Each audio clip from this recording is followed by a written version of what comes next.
प्रधानमंत्री नरेंद्र मोदी ने पहली बार दुनिया के सबसे खतरनाक लोगों की गर्दन पकड़ी है। आने वाले कुछ दिनों में पीएम मोदी एक बहुत बड़ा ऐलान करने जा रहे हैं, जिसके डर से इन खतरनाक लोगों ने भारतीय लोगों का ही इस्तेमाल करके पीएम मोदी को अपनी ताकत दिखाने की कोशिश की है। सीजेपी की आड़ में सड़कों पर जो अराजकता फैलाई गई है, वो पीएम मोदी को चुनौती देने का एक तरीका था। अगर ये खबर देखने के बाद भी आप नहीं चौंके तो मतलब आप शुतुरमुर्ग बन चुके हैं। इस वीडियो में हम आपको बताएंगे कि सीजेपी प्रोटेस्ट की आड़ में किसे बचाने की तैयारी चल रही थी और पीएम मोदी ने किसके खिलाफ जंग छेड़ी है। सबसे पहले आप इस होश उड़ा देने वाली घटना को देखिए। भारत सरकार ने कुछ दिन पहले कर्नाटक में टिमोथी इनिशिएटिव नाम के एक अमेरिकी मिशनरी संस्थान पर यूएपीए कानून के तहत मामला दर्ज किया है।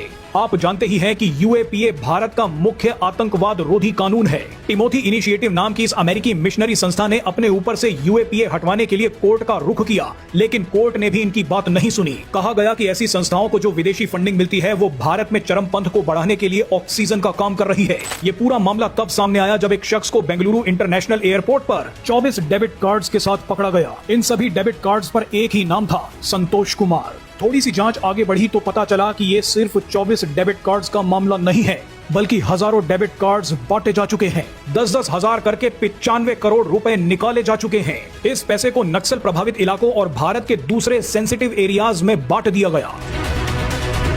रिपोर्ट्स के मुताबिक इस पैसे का इस्तेमाल धर्मांतरण और भारत विरोधी कामों के लिए हुआ। इस घटना के बाद आपको समझ आएगा कि दिल्ली की सड़कों पर सीजेपी ने बवाल क्यों काटा। दरअसल एक्सपर्ट्स के मुताबिक सीजेपी की जंग नीट पेपर लीक के खिलाफ नहीं बल्कि एफसीआरए कानून के खिलाफ है। संसद के मॉनसून सत्र में मोदी सरकार एफसीआरए संशोधन बिल ला रही है। इसी कानून के तहत सोनम वांगचुक समेत कई बड़े लोग फंसने वाले हैं। सोनम वांगचुक की एक संस्था का तो लाइसेंस एफसीआरए कानून के तहत रद्द भी किया जा चुका है। पीएम मोदी देश में सबसे बड़ा सफाई अभियान शुरू करने जा रहे हैं, जो धर्मांतरण करने वाली मिशनरी संस्थाओं के खिलाफ है, उन एनजीओज के खिलाफ है जो नक्सलियों और अलगाववादियों को फंडिंग करते हैं, भारत की हर विकास परियोजना को रोकने के लिए प्रदर्शन करवाते हैं। इसीलिए सीजेपी के प्रोटेस्ट में भारत के रणनीतिक ग्रेट निकोबार प्रोजेक्ट के खिलाफ भी बयानबाजी की गई थी।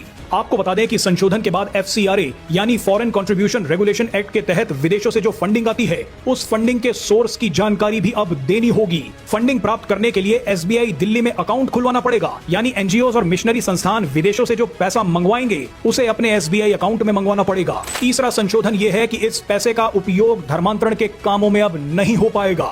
अगर कोई मिशनरी संस्था या एनजीओ गलत काम करते पकड़े जाते हैं तो उनकी संपत्ति पर सरकार का अधिकार हो जाएगा। यही कारण है कि पीएम मोदी के खिलाफ अमेरिकी डीप स्टेट ने सीजेपी को छोड़ दिया है। सीजेपी के प्रदर्शन में जितने बड़े बड़े लोग आ रहे हैं, उनके एनजीओज हैं, वो मिशनरी संस्थाओं में काम करते हैं। इन सभी की फंडिंग पर अब रोक लगने जा रही है। इसीलिए अमेरिकी डीप स्टेट ना तो पीएम मोदी को चाहती है और ना ही एफसीआरए कानून को।